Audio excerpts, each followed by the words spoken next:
চলমান ৪ ধাপের উপজেলা নির্বাচনে দ্বিতীয় ধাপের ১৬০টি উপজেলায় ৭০.৫১% চেয়ারম্যান প্রার্থী এবং ৬৮.৭৩% ভাইস চেয়ারম্যান প্রার্থী ব্যবসায়ী বলে জানিয়েছে ট্রান্সপারেন্সি ইন্টারন্যাশনাল বাংলাদেশ টিআইবি।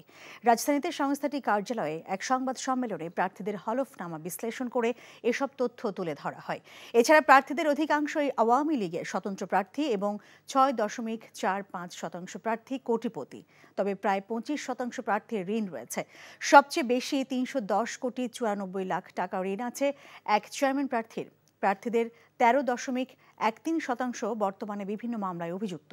প্রার্থীদের হলফনামায় দেয়া তথ্য নিয়ে প্রশ্ন রয়েছে উল্লেখ করে সংস্থাটির নির্বাহী পরিচালক ডক্টর ইফতেখারুজ্জামান জানিয়েছেন, বেশিরভাগেরই স্থাবর সম্পদের অস্বাভাবিক বৃদ্ধি ও রাজনীতির সঙ্গে সম্পদ বৃদ্ধির একটি যোগসূত্র দেখা গেছে।